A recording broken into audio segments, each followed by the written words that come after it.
Michael Birch from ASU. And how many of you were here last time he spoke? Nobody? Oh, come on, somebody was here.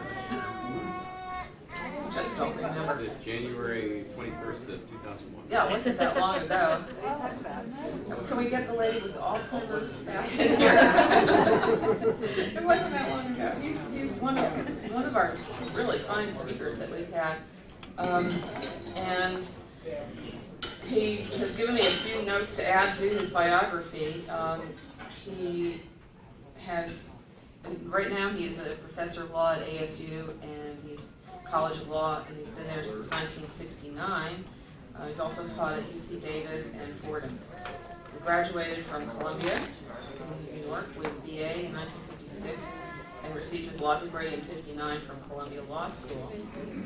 And some of the other schools he's been a visiting professor at, law schools including SMU, University of San Diego, I assume that's University of California at San Diego, right? Georgia University in Tennessee, and NYU.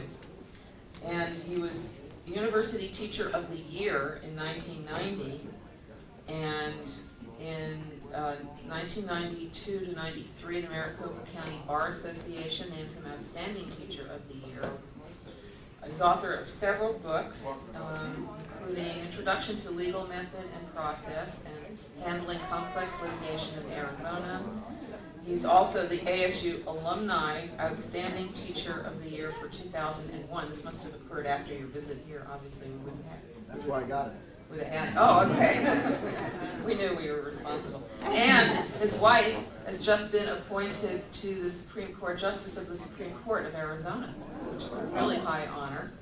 And today, Mr. Birch is going to be telling us about the new American Bar Association amendments to the Model Rules of Ethics, which is a big mouthful to say, but wait till you hear him tell about it. You'll understand everything. He's a wonderful speaker. Let's welcome Michael Birch.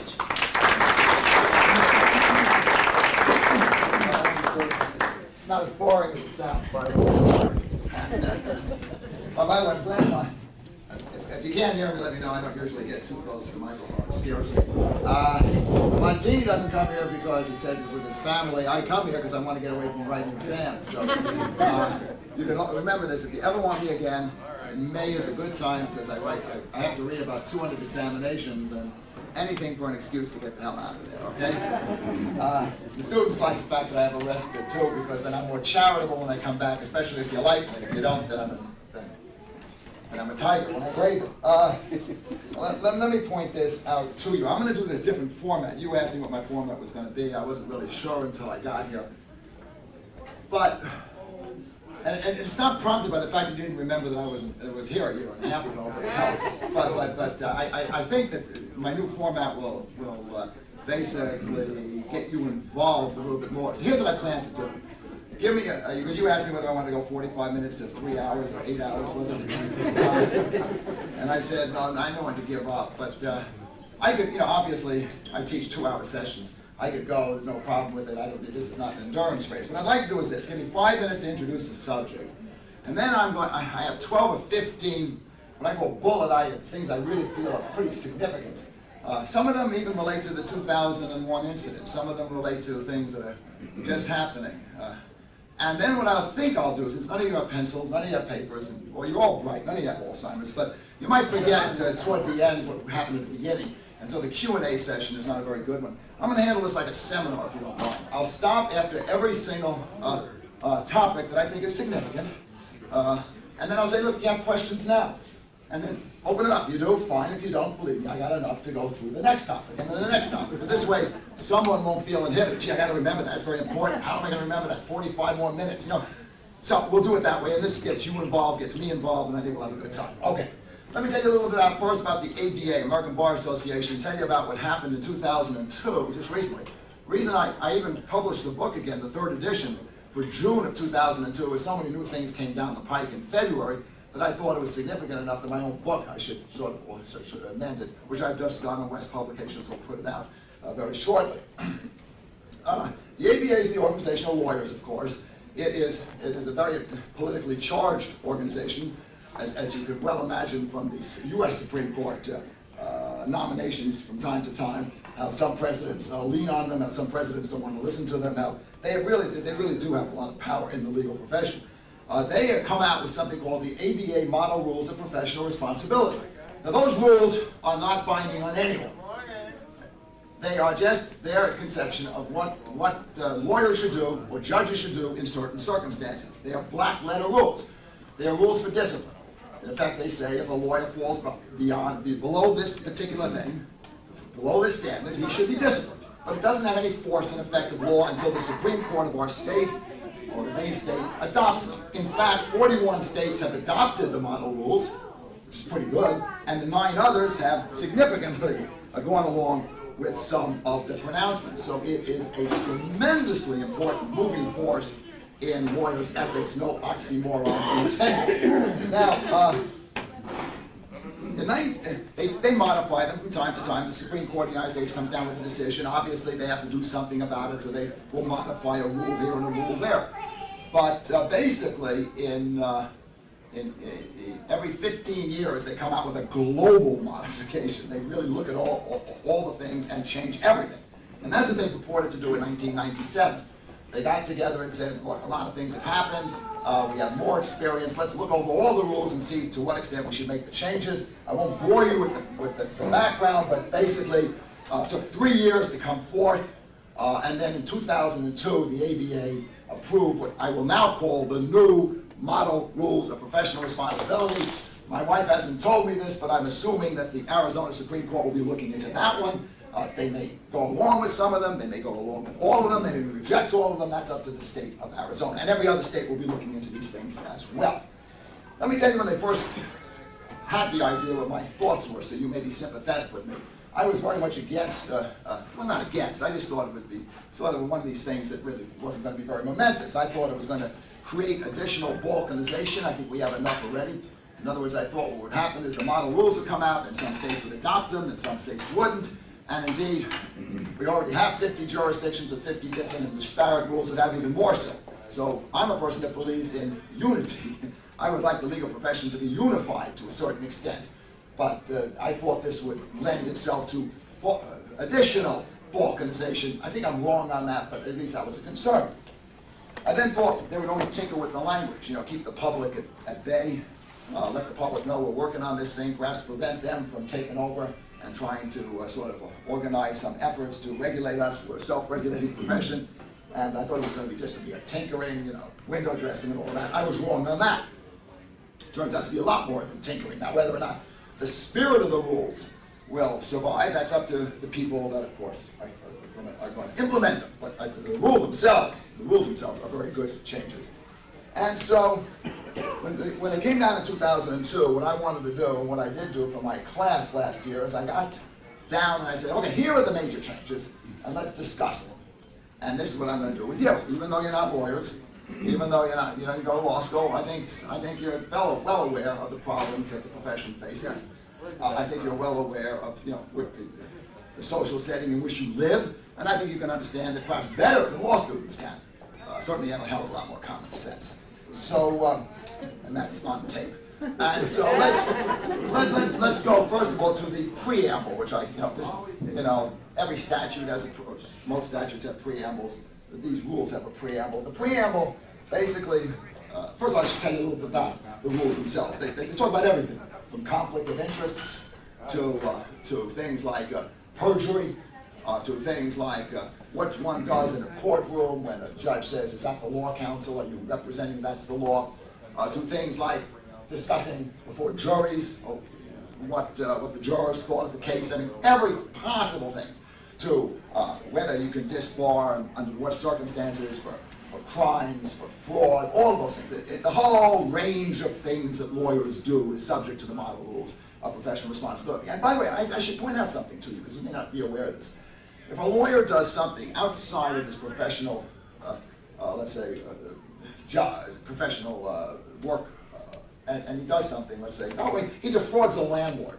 He basically lies and cheats and gets a better deal, let's assume. It has nothing to do with his legal abilities or legal work. He is still subject to these rules. He can still be suspended. He can still be disbarred. And so lawyers are always operating under this umbrella, this if you want to call this problem, of things in their lives that can impact on them. It's not just what they do with clients. It's not just what they do with the courts. It's not just what they do in their legal capacity. It's what they do in anything. And if they are basically fall below what that norm is, they are subject to discipline. That doesn't mean they are going to be disciplined. Look, a lot of us commit crimes. We're not necessarily caught. We're not necessarily prosecuted. But it doesn't mean that we're not subject to the criminal code, all right? And that's all I mean by that. So the preamble said basically the following. They said, look, these are rules of discipline. That's all they are. That's all. That's pretty significant. It means if you violate a rule, you are basically subject to the disciplinary process. Now, we're not saying what will happen to you when you are found, let's say, guilty. We're not saying that you will be disbarred or suspended or admonished or reprimanded.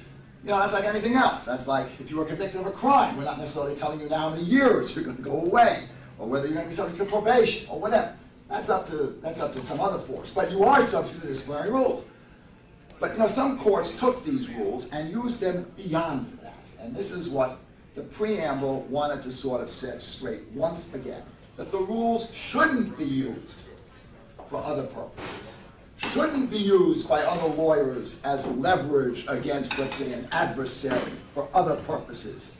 Shouldn't be abused for other purposes. I'll give you an example. This is one that comes to mind. I talk about it in my class a lot. I represent this gentleman, Jay, in the green shirt, against you in Georgia in the blue shirt. And it turns out that the suit against Georgia, I represented Georgia years ago in an unrelated matter, but I did represent you. There's a rule of professional responsibility that says basically I can't go against you under certain circumstances if I got some information from you that could help Jay. I assume you people would not be married. I don't know what your relationship is. You're separate and distinct people. Well, that's a disciplinary problem. If I did that, I am subject to discipline. I could be reprimanded by the state bar, I could be admonished by the state bar, I could be disbarred if it was that bad. Well, what is a court going to do? Actually, you're not happy with that, Georgia. You don't want that. You want me out of the case. Well, a lot of courts said, well, you'd make a motion to disqualify me. If I'm disqualified, I'm out of there. A lot of courts would say that violation of, talk about implies and infers, a violation, we were talking about that today, a violation of a rule necessarily implies that all the remedies that a court has should be utilized, including disqualification. So those courts would say, I'm disqualified. I can't handle the case. Of course, that hurts you, Jay. You got to get another attorney. You got to pay another fee. You know, a lot of problems. Today, courts won't do that. Today, courts will say, look, we can and we don't have to. But I mean, it's not necessarily connected. The rules of discipline are the rules of discipline, and that's what they are. And they do not necessarily carry over to other things like disqualification. I'll give you another one. Civil cases, you know all about those, civil lawsuits. You now want to sue me for doing what I did. Well, maybe I did something wrong, and maybe I should be sued. Maybe I owe you some money, and maybe I invaded the right of privacy. But the mere fact, I use that word underline, that I violated the rule of professional responsibility doesn't get you that far. It has to be a lot more. You have to show a lot more. And so the courts are trying to cut back and say, look, this is discipline, we put that over there, we're going to take it very seriously. Here are these other things, call them causes of action, call them disqualification, call them criminal proceedings. Whatever they are, they're different. And we're not going to necessarily connect the two. Okay, now, with that in mind, that's just the background. I want to give you now the first important change. And then I'll ask for your questions, I think. If you have any, don't feel forced to do so. I'm going to take my watch off so I can see what the time is anyway, so I know what I'm doing here. We have a rule, a very important rule, and any of you that have gone to lawyers will know this rule, I hope, that basically preserves confidential communications. There have been a lot of problems with that, and I understand. In fact, we have problems with that in religious organizations. We have problems with that with the medical profession. You all understand that with the insurance industry and the medical profession, all this rights of privacy. It's a real problem. And there's a tension here. On the one hand, you have the individual's expectancy that when he goes to the lawyer, and even says to the lawyer, I killed someone, that shouldn't be divulged. You have that expectancy. You have society's expectancy that, heck, we shouldn't allow murderers to run around, and we should sort of clean the streets up and make this a safe society. So on the one, so those are tension. There's tension there, obviously. But we do have a rule, basically, granting lawyers, not lawyers, clients. Lawyers don't have the privilege, by the way. Granting clients the privilege when they speak to lawyers, and basically guarding against the lawyer's divulgence of what I will call secrets, things the lawyer learns in connection with the litigation. So Jay, if you tell me a lot of things, I'll give you an example. In connection with the litigation against Georgia, I'm not supposed to take those things and use them against you. And I think that makes sense to you. Now there's a problem. So Jay, if you're telling me you're going to blow up the next World Trade Center, there are problems with how I should handle that. Because, and I'll show you how the rules are now going to handle it. Because on the one hand, it's a secret, but on the other hand, you're going to do something in the future. And you know, this is life. This is not just a property damage. This is not Arthur Anderson. This is life that's involved. You understand? We have that tension. Well, years ago, if I went back just years ago, and this is way before the 2001 incident, I would say, if you really went back 50 years ago, that the lawyer had to keep his lips, his or her. There were no hers at the time, so I can get away with this. There was Justice Ginsburg. She was in class with me at the time, but there were very few hers. He could keep, should, and must keep his lips sealed, even if he knew his client was going to go out and bomb someplace. Now, we've changed that. We've altered that. And now, lawyers, at times, may divulge information necessary to save human life. Now, I'm not talking about human life right now. I'll get to the others later if you're interested. And in fact, some states like Arizona say you shall divulge it. Not may divulge it, shall divulge it. So if you ever told me that you're about to bomb something, I have an obligation either to stop you, of course if I can stop you, that's the best way, or to blow the whistle, notwithstanding the attorney-client privilege. Well, what does this all mean? How has the ABA changed this thing? Well, at one time, I had to be absolutely certain, almost absolutely certain, that you were going to blow up this building. That yours was the criminal act, and you were going to exercise it. Absolutely certain is pretty tough. And a lot of lawyers retreated and said, well, I wasn't absolutely certain. And, you know, you can't go beyond that. I mean, that's it. He wasn't absolutely certain. Now the words have changed to reasonably certain. If I'm reasonably certain, you know, and that's a little bit more latitude for me. I'm trying to protect the lawyer who's going to divulge it. And if he's wrong, he's in violation of the ethics rules. I'm reasonably certain that Jay was going to do this. Every other time I talked to Jay, he said he was going to do something, he did it. So I'm reasonably certain, so I'm going to blow the whistle. That is allowable today.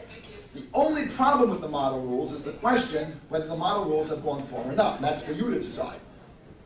It's may divulge, not must. Arizona, I remember I said it's must.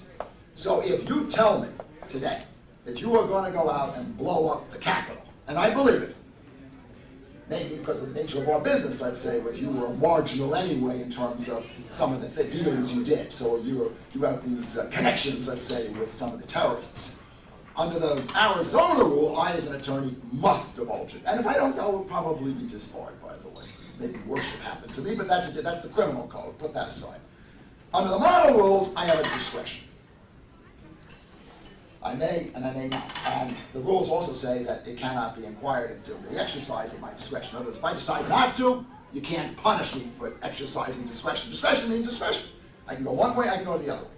Now keep in mind, the old rules, when we were young, right, was I couldn't divulge it. My lips were sealed. It was the sanctuary, the priest penitent sanctuary. I could not reveal it. So, what do I think on the long run? I think we've come a long way. I think the may is probably not far enough. I think it should be shall. But I think I also would tell the lawyer to be pretty careful that he's reasonably certain that this will happen, that he is reasonably certain, that it's not just a suspicion. A lot of people say things in anger. You know, I'm going to do this. Well, I shouldn't go reporting to the feds that he said he's going to do this. So I have to be reasonably certain. So that's the first major change. What is it again? It's that now I have the discretion to report to you if I think you're going to do that which you say you're going to do. All right. Any questions on that? A lot of you have, yeah, oh, well, I don't know your names, I'm sorry, I'm back row. What about if it applies to something that's not physical? Like, I come to you and I want to set up a crooked organization, Good. and I want you to help me put it all together, because I work for Aaron, and I want to do this. What's your obligation as a lawyer? Should I help him out and do it? Good. Now, here's the question. Now, I'm glad you asked that. You didn't stab me in the back and say, well, but I'm going to answer two things. What's your obligation as a lawyer? And then I'm going to say, what do lawyers really do? Some of them, the marginal ones, which also concerns me. Let me tell you about Arizona and about the model rules. In fact, sir, if you look here, I think you're cheating. You have very good eyeglasses. Because if you look here, that's why I love students to get involved. Shows you how good you really are. Or at least you were fortifying how good I am. That's my next paragraph. Right after this, right here. The 2000 Commission proposed amendments which would allow disclosure to prevent future frauds, look at that, crimes, or mitigate financial losses to victims. So you would win the lottery. The answer is this. First thing is you can't, without even divulging it, you can't help them. You cannot take a case that, in your opinion, you know, the laws, you all work with it. You're sophisticated. There is a line. And you can't cross the line. You can get up to it. You can almost touch it. You can't cross the line. So if the lawyer's services are going to be used in connection with a fraud, number one, you can't even take the case. But if you were involved in the case, let's take the Arthur Anderson already, and you came across information that showed what had happened, let's assume the destruction of documents, and that they were going to continue with the destruction of documents. Certainly the continuing in Arizona, you would be required to divulge. And you would have to also withdraw. You would have to withdraw in such a way that you would make what is called a noisy withdrawal, and you would have to basically, in that way, report what's going on. Other states, no. The model rules, no. And that's what basically, by a vote of 255 to 151, the proposal that we're talking about, that in Arizona would be required, was defeated. So, in every state that doesn't adopt what Arizona adopts, you can't do it, but you can't divulge it either. You gotta walk away. Good question. Yeah. I'm sorry. Yeah, what you're referring to is divulging things that are going to happen in the future. Yes. What about the information you get about something Past? past? Good. You know, that is a very different story, and I think everyone would agree, now maybe you folks wouldn't, but every lawyer would agree that your lips are always sealed on that, with I'm going to make one exception in a moment. And this is a beauty. I may even use it, I was asked to be the graduation speaker by my students this year, and I may even use that there. Every past fraud, every past crime, if I represent, I'll give you an example, the person that actually masterminded the World Trade Center, I represent him, and he said to me, I did it. It wasn't, Bin Laden. I did it. My lips are sealed. I mean, if you don't believe in that, then let's change the system. Maybe I shouldn't represent him, you'll say. We can argue that. But once I represent him, my lips are forever sealed. That's the past. Now, there's an exception. And this is the one I always like to use, because I think the model rules are accepting this one. Let's assume, and I found this fascinating, because I think this is where individual conscience comes into play. Let's assume your client told you, I murdered X. Your lips are sealed. There's no question in my mind. And I have a real problem if Y is on death row. I have a real problem what to do there. But the model rules now will say, if I believe that there's reasonably certain death, it's reasonably certain death because he's going to be executed, because of something I know, and what do I know? My client did it and is basically not divulging it, a future obligation, I would say. Maybe I have the right to divulge it. Would I? I don't know, because it's a present client, but I'll tell you what I would do. And I would go against the Supreme Court of the United States. The Supreme Court of the United States a few years ago said, basically, that if your client now is dead, your client who admitted to you the murder is dead, you still can't reveal it. I would reveal it now. Now, that's true. The family of the client may not be very happy because their state may be attacked. They may not get the money that they want to get. But I would go to sleep at night feeling pretty good. I might even self-report. I might even tell the bar, hey, I'm telling you right now, I'm reporting this person because I'm not going to have on my conscience a dead person. See, it's one thing if my client is alive, because then I do feel there's a terrible tension. I'm glad I never faced it. But if my client is dead, I'm not going to worry about it. Sorry. You know, so that was my point.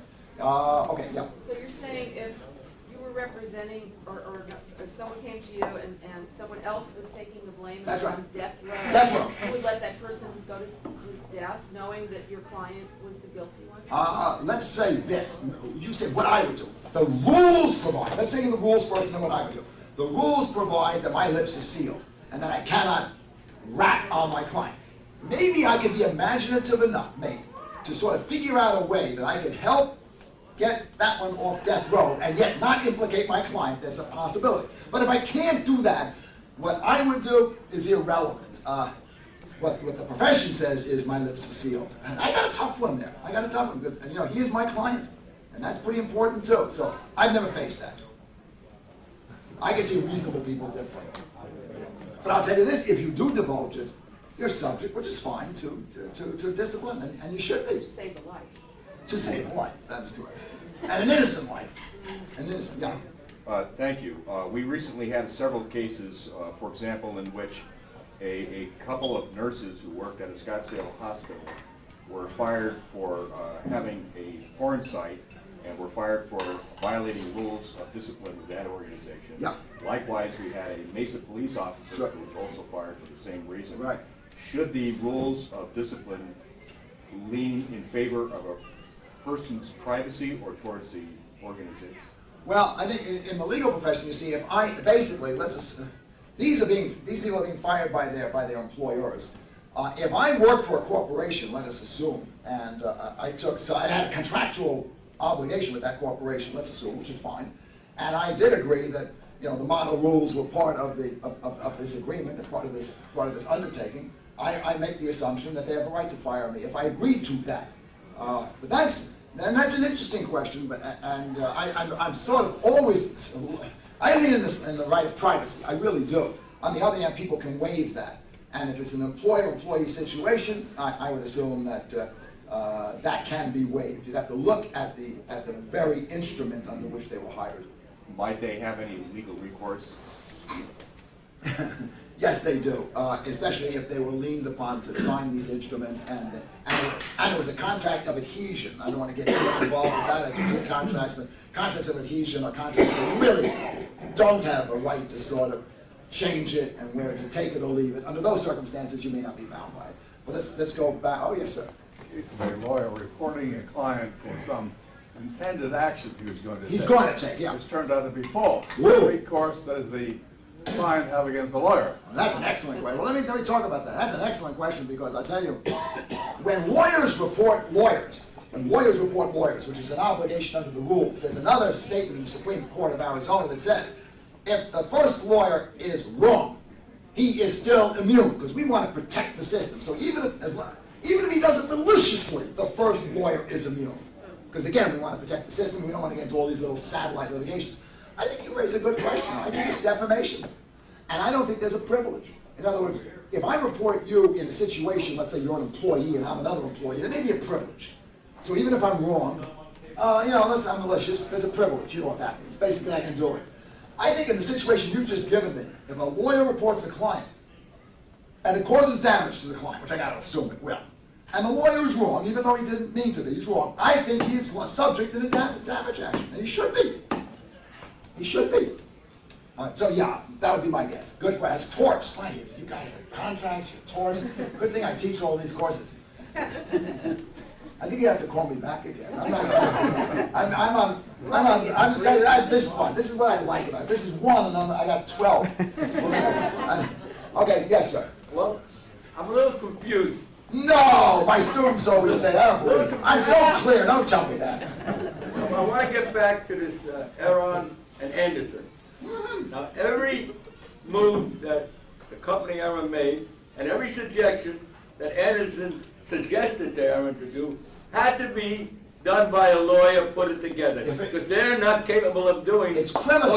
What the lawyer did, forget it. What, are they criminal? Oh! But this is not even the rules of ethics. I mean, you don't even have to go to the rules of ethics. They are aiding in connection with obstruction of justice. They will be indicted, and properly so. I'm not talking about the cutting up of the newspaper. I'm talking about every step that was made that was wrong and false had to be made with a lawyer doing it. Let's assume that for the moment. Let's assume that. Then the question will come down. This is a very different question than I'm talking about, but let's assume that. then you're gonna have to say this. When you say it was wrong, if a lawyer aids and abets a client in connection with criminal activity, it is a crime in and of itself. The question will be, did the lawyer do it willfully? Did the lawyer have the facts, and should he have had the facts that would have prevented it? And indeed, was it an aiding and abetting? In other words, I'll give you a great hypothetical, because I give this to my students. There's a difference between aiding and abetting, which is a crime, and just telling a person what basically are the alternatives and leaving it to the client. And that's not working on the papers. Let me give you an example. I love this one because I come from New York. I used to hate New York on Sundays because in my era, there were the blue laws. And you could never do anything. I mean, you know, some of my friends, I guess, went to church or whatever, but I did not go anywhere. I did not like those things. And so it was boring. There were no television sets when I was a kid. I couldn't go out and do any fun except maybe go to the schoolyard. We had these blue laws. I don't know if anyone would come back east, you'd know it. Well, let me give you an example. Suppose a Jewish business person goes to a lawyer in New York and said, look, these Sunday is for, for the Christians. I'm a Jewish person. I want to I want to open up a candy store. I can get a lot of people to basically, buy it. What should I do? Well, it's the lawyer's obligation to tell the client, no question, it's a violation of law. No matter how much we think it's a misdemeanor, but it's a violation of law. The next question I ask my students is this, and I always ask them this, and there's always problems. I said, should you, most clients are not sophisticated. Most will not ask the next question, but I'm going to ask it. You know what that violation of law means? It means $10. You're going to make $100, do it. This is not Enron, I understand. But the next question is, should the lawyer also say, by the way, in connection with it's a violation of law, and I'm not advising you to do it, note that no one has ever been prosecuted. Note that it's a $10 fine. Now, is that aiding and abetting, or is that just telling clients the alternatives that are open to them? Now, the Anderson case is very different. I do understand that they worked on instruments. They are scum. The lawyers, that is. And I think the lawyers are worse than the accountants. I really do. I mean, I put more blame on the lawyers. But there are gradations, and I suggest that in my blue law situation, a lawyer has the obligation to tell the client what the remedies are. Now, I'll give you another one. Client comes into your office, says, I committed a crime. And he says, which nations have no extradition treaties with the United States? Lawyer could get holier than that and say, I cannot tell you. He can go to the internet and find that information out anyway. But I think the good lawyer tells him the states, tells him what the consequences are, because there are grave consequences, and if he's caught by some of those people in Colombia, he's going to be beheaded, and the U.S. is not going to help their own citizens, certainly not going to help someone who's fleed justice, and he may never get back to the United States. Now, once I've done all that, that's it. I don't have any other obligations. Have I aided and abetted them? I don't think so. You may think so. You see what I mean? Oh, you not. The candy store. Candy. When he said it's only $10. That's right. Is that right or wrong? I didn't answer it. I think I would do that as a lawyer. Maybe some others would say that's aiding and abetting. Oh. I don't have an answer, sir. Great. No, Follow you. I don't have an answer. I would tell him. Would I tell him how to get rid of a gun that committed the murder? Would I tell him about DNA? Would I tell him about getting his fingerprints off a gun? Probably not. But these are things that lawyers and philosophers face all the time. This is what you people face. Change the facts one bit, and you've changed a lot. Okay. Wow, you're not going to let me off this one, eh? Yes, sir. Professor Birch, some may appreciate an analysis of the ABA's reasoning in not allowing an attorney to divulge with the innocent man. The fraud, you mean to divulge the fraud. The reason why the attorney Yeah. can't. Yeah, I why they won't divulge, the attorney can't divulge the fraud to the innocent man. I want to make sure we're done. I'm thinking more of the innocent man going to on death row. Oh, okay, I'm sorry. I'm not sure the ABA says that. The ABA rule now, it gives me discretion, because it says, the ABA, the new model rule, said, I may divulge, so I got discretion to divulge something that will reasonably cause death, even if it is something that is subject to the attorney-client privilege. So I have discretion. The ABA doesn't, before this said you can't. I agree with that, you can't. The ABA now gives me discretion. I think it's a tough one, is all I'm saying. And maybe I would divulge it, but it's a tough one, that's all. But the ABA has changed its position, so if I did divulge it, and you did, you're the lawyer, we would not be punished. But if you didn't, you wouldn't be either. What's your reasoning in not being willing to do it possibly? My reasoning in not being willing to do it, though you gave me the hardest case of all, which is good, which is I want you to do it, is that overall the impact on the lawyer-client relationship in the long run will be so affected that no one will ever go to lawyers, because the slippery slope is there. It'll go from imminent death to serious bodily harm, from serious bodily harm to serious financial injury, and I don't know where to draw the line. I really don't. Now, if you told me, well, stop with death, and there's no chance we'll go to bodily injury, which, by the way, is also in the rules, serious bodily injury, not amounting to death, then I might say go ahead. But then I would say this, why shouldn't lawyers do what they do in Canada? You're going to come to me, you're not sophisticated, none of you are. You think there is this sort of shield, at least I hope you think so. Why don't I at least alert you at the beginning? Especially if it's a criminal case, why don't I alert you? Look, my lips are sealed, but there are certain circumstances where they're not. Take your time, read this little brochure. I mean, sure, I'll give up business and someone else who's not so nice will take the business by not telling the client, and I realize there's an economic reason for me not to do so, but I feel a lot cleaner that way. This client, I think, even in today's society, is deceived into thinking what he says is sacrosanct. Tell him it's not at the beginning, and then I'm perfectly happy to do what you want to do. Because there are a lot of lawyers out there, they're 1 million, they can handle a case. Yes, sir? Isn't this divulging of information, the laws require that you don't, isn't that a good excuse for deep throat? Or you would divulge it to some news people who are also protected? By the way, there was a terrific case on that. These are really big problems. I don't want to get into that, but the Supreme Court of the United States just decided a case where informers told the newspapers refused to inform. There are different, let me just say this, there are different considerations there. Now we are dealing with, and I love it, it's another topic I do teach, First Amendment principles. The sanctity of the newspapers, and whether newspapers have to give up informers and all the rest of the things, that's going to be beyond my scope. I usually don't say that, but absolutely critical, and that's another problem. And they may be different. I mean, it may be that the newspapers have a greater right to keep from these divulging these secrets than lawyers, or maybe lawyers do, but they are different considerations. And they may both, and they may neither, so that's up to you. Okay, let me get to number 2. That was terrific. Well, if number 1 was terrific, let's get to this one. Oh, I don't know whether this one will excite you as much as it excites me, but I'm going to give it to you anyway. I'm skipping a lot. New Rule 1.8J. I know you're going to love this, guys and gals. It proscribes sexual relationships with a client. Unless, get this one, unless there is a sexual relationship that existed between them when the lawyer-client relationship commenced. In other words, if you're a client with your wife, and there was a sexual relationship, you can basically continue it. This is wonderful, but it is a problem with the profession. And a male-dominated profession, although not anymore, by the way. Do you know that I'm on the admissions committee? This will surprise some of you. 54% of our entering class are females. Last year, 52%. The year before, 48%. And the lowest it's been in the last 10 years is 46%. It's not. You may have the glass ceiling. I don't want to argue that or not. I mean, my wife certainly didn't see any glass ceiling. She's in the Supreme Court. Was a student of mine, by the way, years ago. But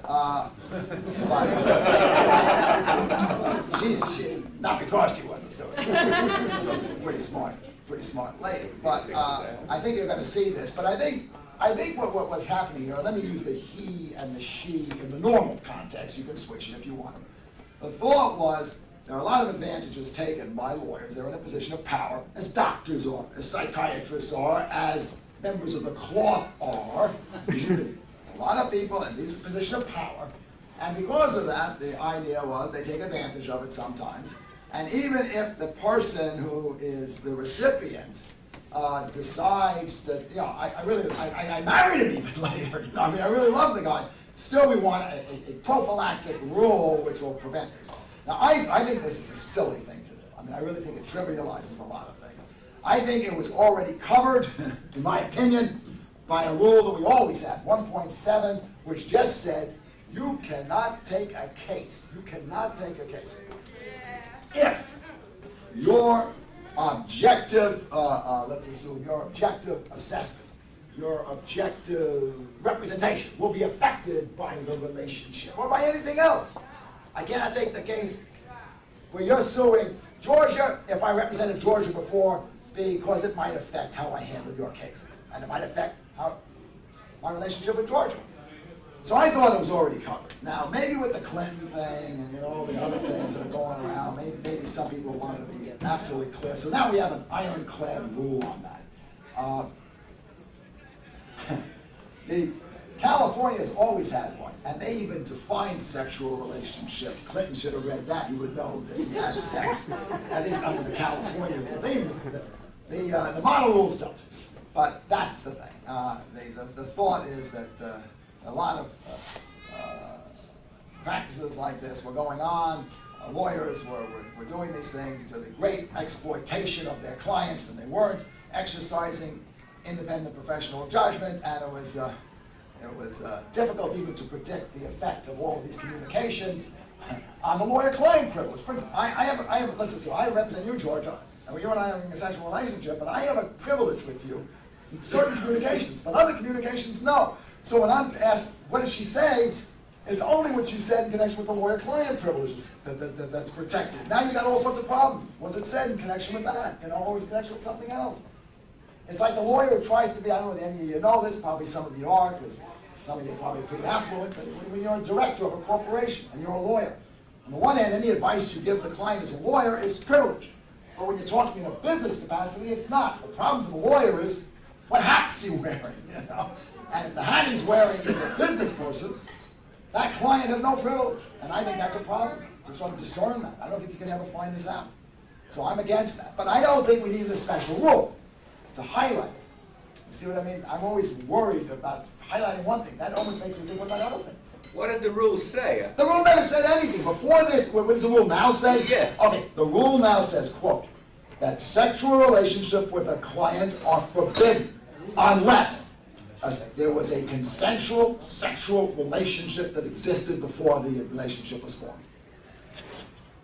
And I'm sort of against that because I think that was covered already by a rule that said you can't do anything that would affect a relationship with your client. And I think by definition, sexual relationship affect a relationship. I mean, there's no doubt in my mind.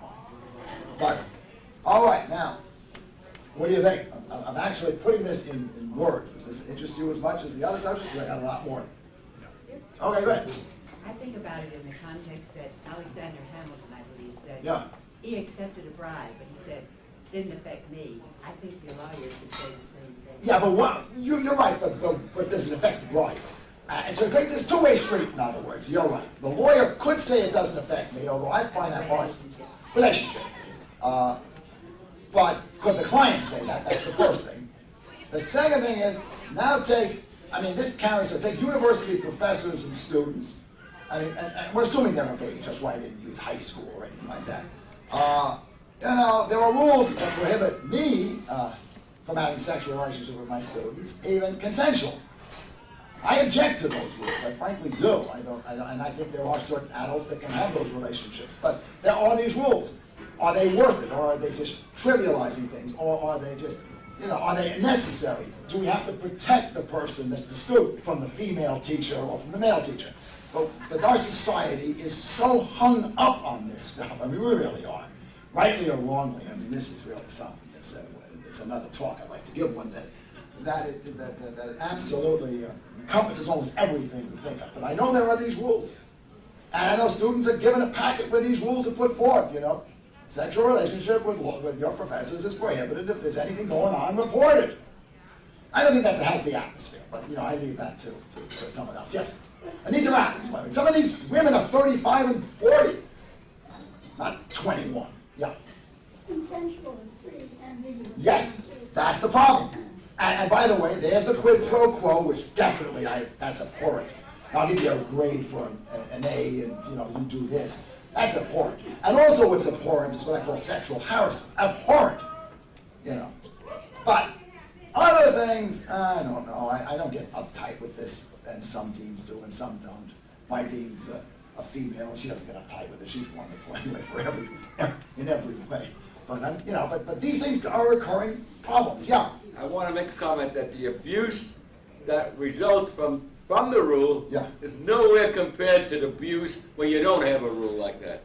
The abuses that take place by the teacher taking advantage of his ability, it's 10 times worse than if you had the rule in power.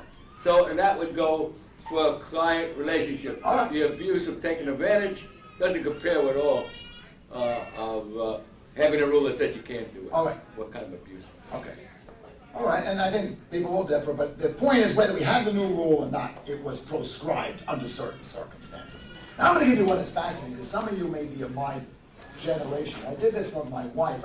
I was interested in something that really is troublesome, and some of you who are in your 60s, and maybe some of you are, will remember the famous or infamous Korematsu case.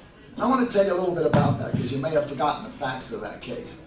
And I'm not talking about it from any perspective other than the ethical rules and the arguments in court. I find this fantastic, and I find what we are now doing basically is changing our perceptions. In the Korematsu case, you'll remember that's the case where we interned the Japanese citizens in California. Some of them, I gather, were brought to Yuma and other places.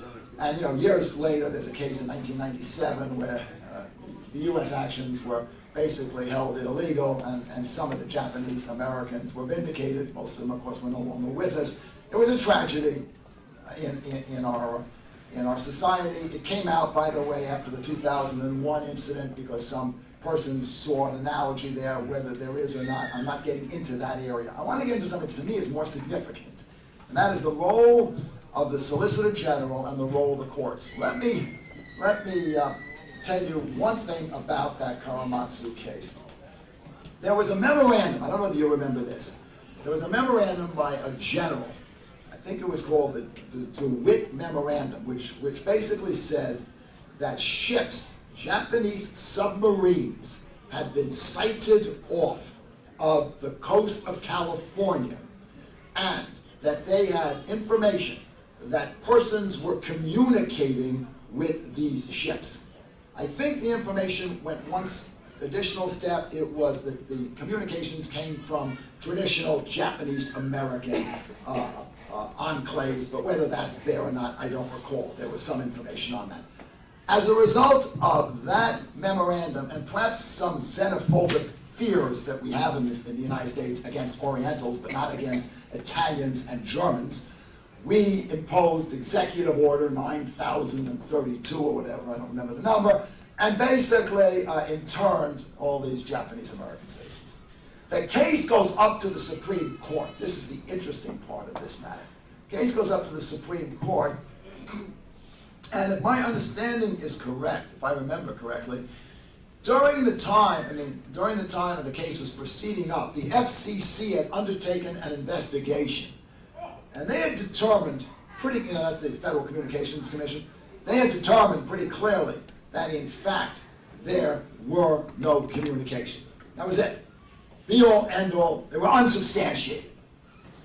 Now, I don't know what the President based his decision on in part. It was certainly a principal part it was on that memorandum. There may be other things as well. But the case gets up to the Supreme Court of the United States. Now, one thing I want to call to your attention, because you may not appreciate things, the ethical problems, unless you understand one other thing in our Anglo-American law, and that is when the case gets up to the Supreme Court of the United States, or any appellate court, you get up there and the facts are the facts in what we call the record. What happened in the trial court? And we don't ordinarily supplement those facts with other things. Even if those facts are wrong, lawyers can rely on facts in the record. Law is different. The law must be the correct law. So if a lower court errs in the law, we have a duty to tell the court what the principles of law would be. Well, here's the point. The Solicitor General goes up to the Supreme Court of the United States in Korematsu. And you can think about this thing, of what are the range of possibilities. Ethical. Let's talk about the ethical part. The first possibility is argue from the record. I think that's awful, but let's go by it. That is the traditional rule, isn't it? Ethics aside. The record showed there were sightings. That's in the district court record. The FCC is some agency outside of what the district court found. Why not say, instead of don't represent, but one theory could be just say, the record reflects, Your Honors. The record reflects. The district court found. The evidence shows. To me, it's close to the line, but lawyers do that all the time. In fact, they're prevented from telling their own feelings. They have to say, the witness said this, Your Honor. Even if they know the witness is wrong, the witness said this. You do that to juries all the time. How do you think defendants can ever try cases? They know their client's guilty. Because they'll say, witness X testified as follows. So that's the first thing. Are you comfortable with it? I'm not. But the first thing is abstain from even mentioning this. I mean, argue the facts. Second is, stay away from it. Argue everything else, but stay away from it. Don't ever try to justify that order, DeWitt, or whatever it was called, on the basis of this fact that you know personally, in your guts, is wrong. All right? Just stay away. That's, by the way, what the Solicitor General in this case did. He didn't use that finding. He didn't say it was wrong, but he didn't use it. I think that was kind of courageous. This is 1942. Third alternative. Tell the court, even though you're not allowed to normally cite things that are not in the record, again I repeat, record, tell the court, this goes against my client. But I have to say that the FCC has come up with things that these findings are unsubstantiated. We still think the internment order is legal, Your Honor, because there are 4 other reasons for it, you understand? That doesn't mean you lose, but you can't rely on that. And the fourth one, and one that sometimes Solicitor Generals or Solicitors General will do, is basically just say, we confess error. What does that mean?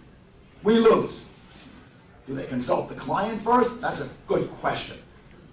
The Solicitor General of the United States believes he's God, so probably not. Do other Solicitors General consult the client, like in Arizona? I think so. Who has the last say? Very difficult problems. And once you understand everything I've just said about Korematsu, keep in mind, this is the government. And the next question is, even if you believe, as I believe, that they should have told the Supreme Court about the FCC finding, I do believe that. The next question that will be asked of me is, what about private lawyers? Suppose I'm a private lawyer and I have a case, and I know darn well what's in the record is wrong. Do I have to tell the court? And I think the answer is probably no. But now I point out to the new rule. The new rule says a lawyer cannot basically omit to state true facts. Never was that way. You always was, the lawyer has a duty to divulge the law. And if he has found law that no one else found, he has a duty to divulge it. Now, he has to divulge facts. I don't know what that's going to bring forth. I can tell you that if I'm 67 now, I can be teaching for the next 20 years that one subject matter, right here, and never resolve it until the next 15 years when we have another one on the ABA, and maybe you'll invite me back. I mean, it's amazing. I mean, this is such a fantastic area. I mean, you should all go to law school. We have a night law school. How many will go? Come on, guys. I'm thinking of doing that, by the way. I'm thinking of basically what I'm considering, at least recommending it. It's fascinating stuff. Okay, any questions on that? And then I know you told me to go an hour, 45 minutes to an hour. I can, whatever you want to shut up.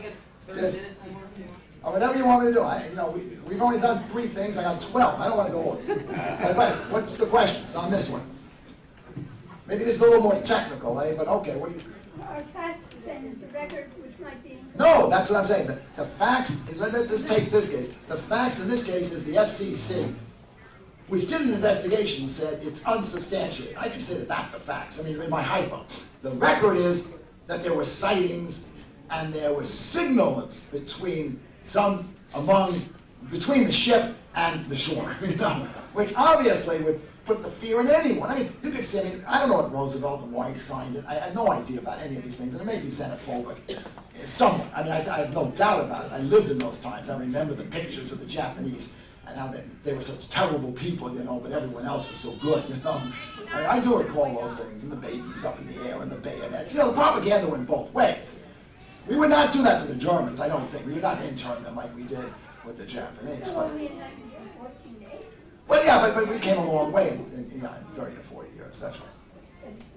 But I think basically, to get to your point, there may have been some justifications other than the signals, but who knows?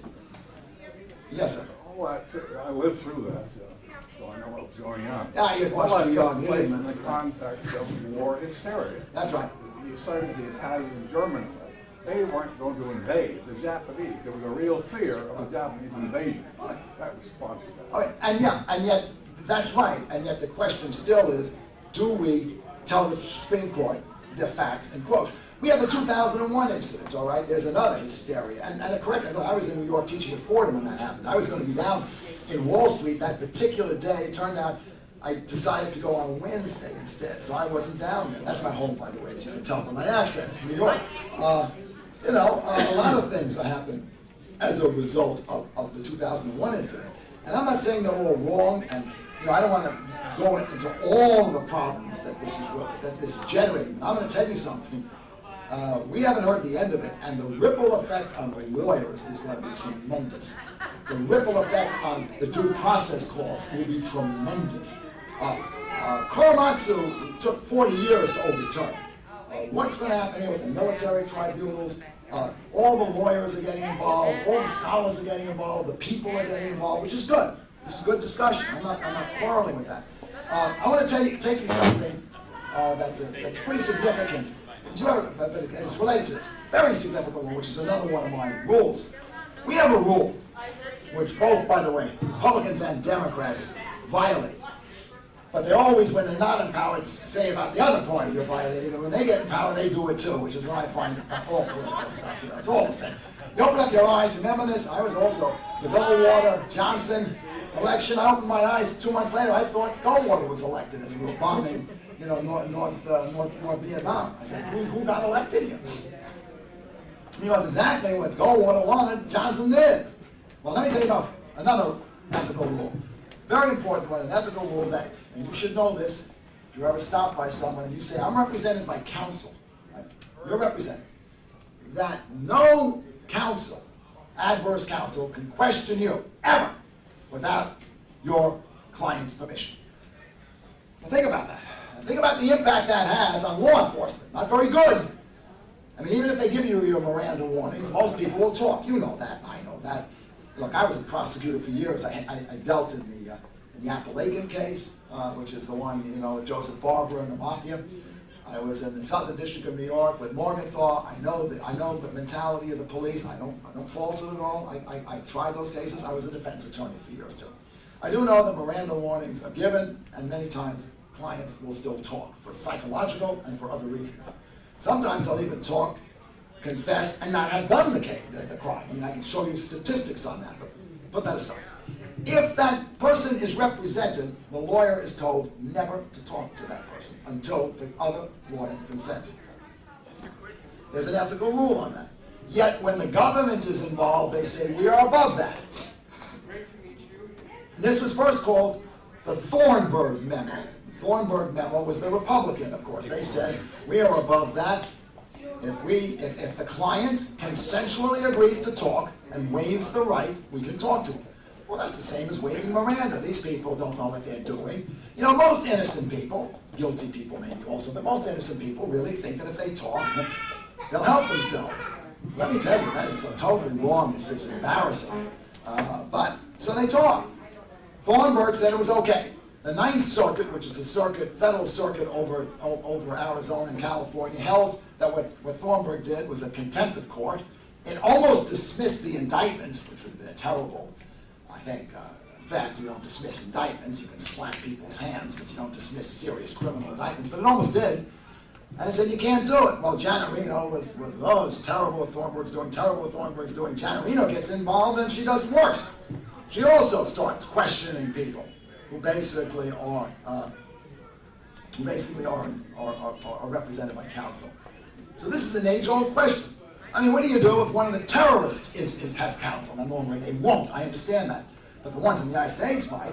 We're told you cannot question it without counsel present, or without counsel waiving it. What counsel in his or her right mind will ever waive it? What is the inducement to waive it? None. Unless you're going to say, well, plea bargain and, you know, whatever it is, but none. Well, now let's see what the ABA has done. The ABA sees this problem. This is before, this is after September 2001. And they say this: let's make another exception to 4.2. The exception now is an explicit court order may allow government officials at times to do these investigations. Well, I'm used to those things. We have explicit court orders for search warrants, don't we? It's in the Fourth Amendment to the United States Constitution. We have explicit court orders for arrest warrants. I mean, a lot of things. Maybe this is okay. My problem with that is the spirit again. There's going to be shopping for judges. The U.S. attorneys are going to want to talk to these people without their counsel. Is it fair? Now, we may say, who cares about fairness? We had this terrible tragedy, 2001. Well, process is important, because what happens there now may affect us. And I don't know the answer to that. I think it's okay, an explicit court order, if indeed the U.S. attorney can show good cause, and really good cause. I hope that the judge is not just a rubber stamp saying every time someone basically wants to talk to someone, well, we'll allow it, we'll allow it. Yes? I can't hear you. What would the penalty be for the client? It's refusing to talk. Oh, okay, the penalty for the client is psychological. There's some wonderful books out there. Clients believe that if they don't talk, they may get a worse deal on any plea bargain. Some clients do believe they're innocent and believe if they don't give the circumstances, they'll be worse off. There are all sorts of ramifications, all sorts of psychological, trying to unload with you psychologically. And the feeling is if you don't, you're going to be really caught in a worse thing. And the government plays, well, we'll really go against you. Someone else is doing the talking. And the back and forth, we did that too. So I think the penalty for the client is just the limbo and not being told of his rights, as a lawyer can tell him in 10 minutes. Look, I'm not saying don't talk, but here's, you got to guard against this or that. And I should be present to make sure that there's not sort of some implications being drawn, and then the next question is asked to set the record straight. Look, at a deposition, I'm there. I mean, I'm there any place but a grand jury, I suppose, and even there's some protection. So those are some of the things. I'll give you first. What's Bush Ashcroft doing? I don't have to know his views. You know what his views are. He got to be Neanderthal. He would. I'm sure that Ashcroft would go as far as one could possibly go in invading rights and privacy. His justification would be, we have a real incident on our hands, and he's right. We do. But the rule of law has triumphed in our country for the last 300 years. It's triumphed in England. We have come across things as bad, probably worse in my opinion. I don't want to overreact. I do want to capture these people. I do want to stop it, obviously, but overreaction would be worse. But I think his is overreaction. And by the way, if I remember correctly, and I was reading this fairly carefully, I had courses to teach and other things to do, but if I remember correctly, what they wanted was much more draconian than what they finally did. In other words, they tested the waters. They came out and said, we're going to do this, this, and this. People reminded them of Karamazov. Maybe these are the liberals that get bashed all the times, but they've cut back. They at least recognize that American citizens have rights, even though people that we capture on foreign soil don't. I mean, it's been somewhat mollified from their original stance. So we've accomplished that. Given the context of the O.J. Simpson trial, the McDonald's suit where someone got $10 million for spilling coffee, do you think a trial by jury is superior to a trial by judges? No question, but I'm going to tell you why. First of all, I want you to know about the McDonald's. No question what? No question a trial by jury is superior to a trial by a judge. I'm sorry, I'm going to use this a little more.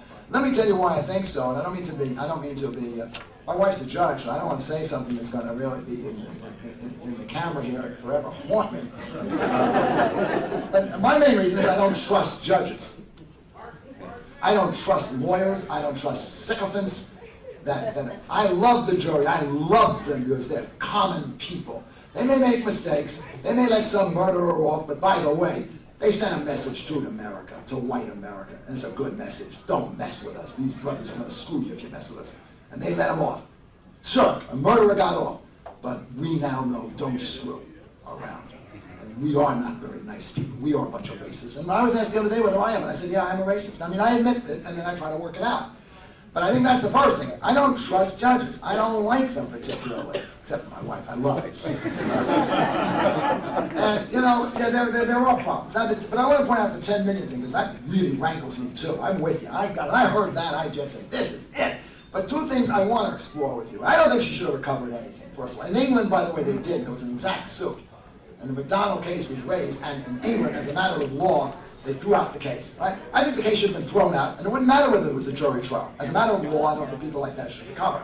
Who order coffee and screw me now with my coffee, now I can't get hot coffee anymore. Two is, the burns were really significant. I laughed and said, oh, there was a little burn here, but my understanding is that it took a lot. And what was as a cause of action? It was a lot of work. And third, the judge remitted the amount. We never see that. You see the big headlines, 10 million. You don't see the back of the paper 6 months later, plaintiff's lawyer agrees to 1 million or 500,000. And I don't know what the facts are, but it was significantly less than what she got in a jury trial.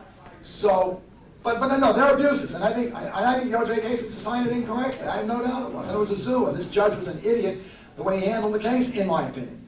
But these people were saying, they were nullifying the law, and they said, we're going to teach you.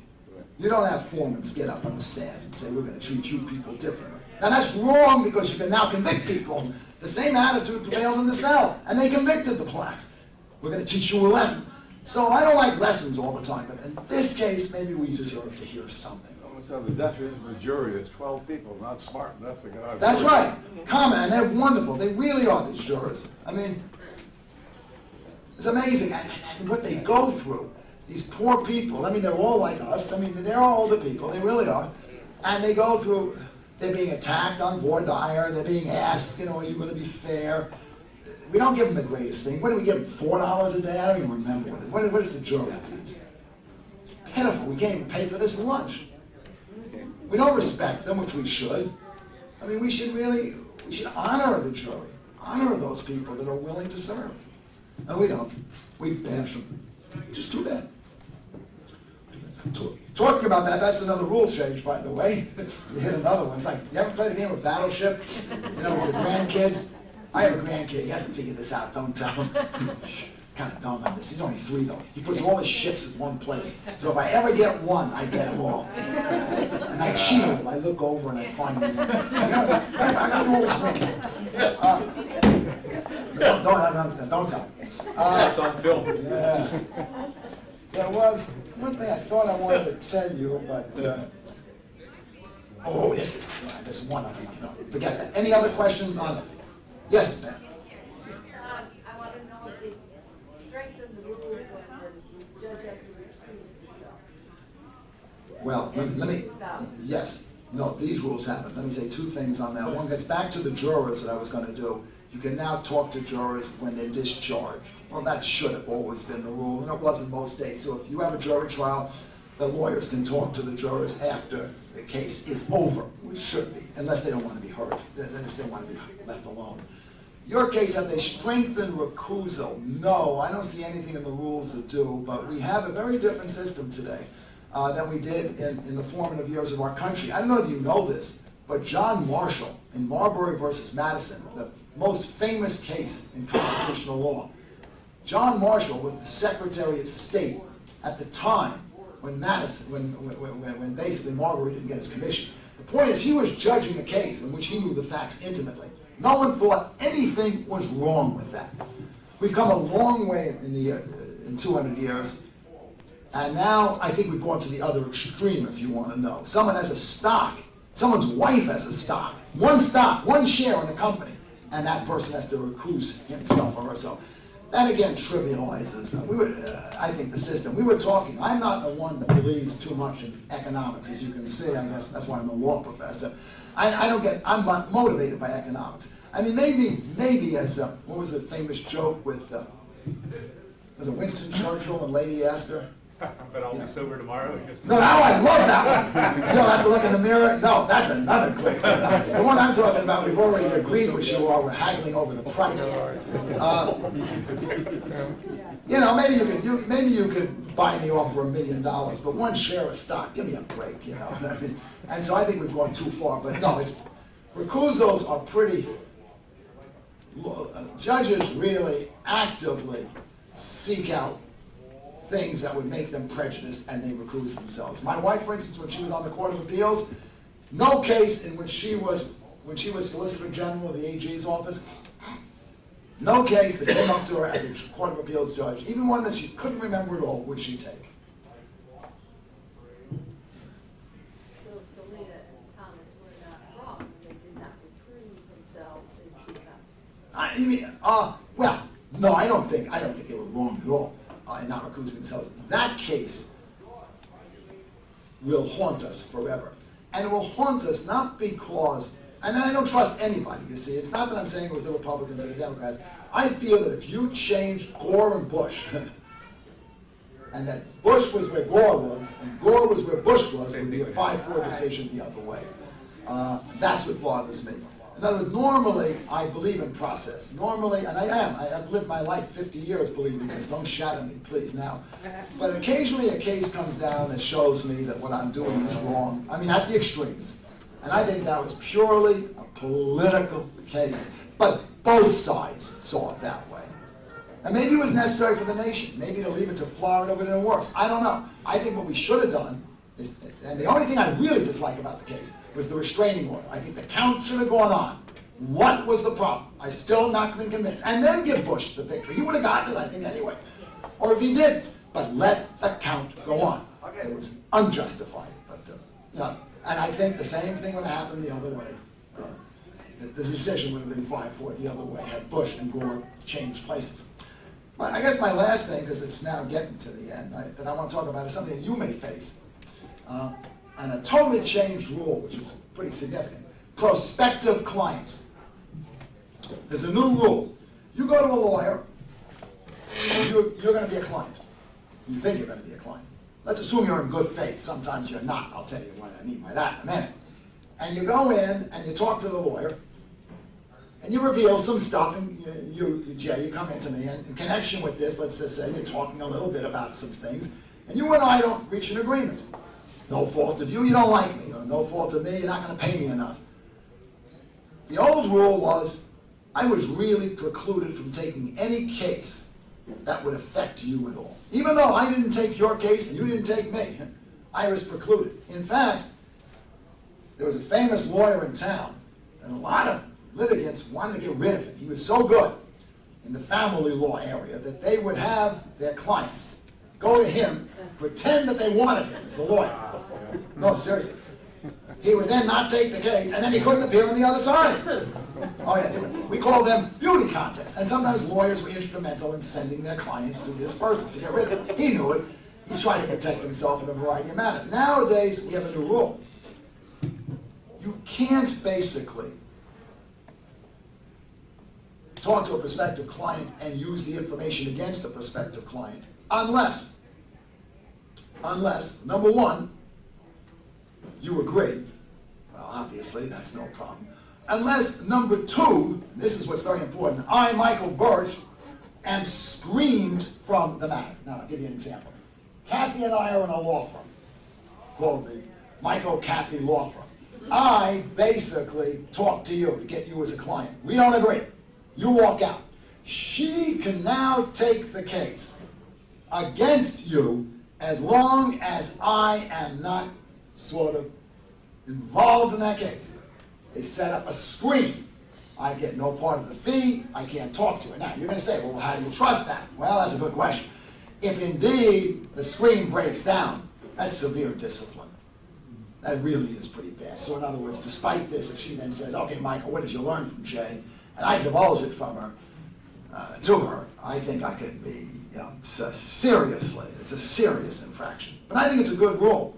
And there's also, there's another one. I could at the beginning get your agreement that if we don't agree to things, I could still go against you.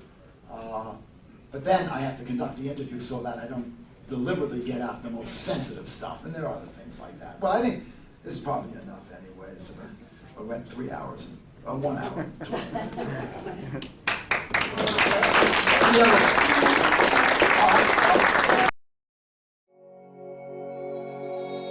If you appreciate the Humanist Society of Greater Phoenix and would like to see more, then subscribe to our channel and check us out on Patreon. Links are in the description.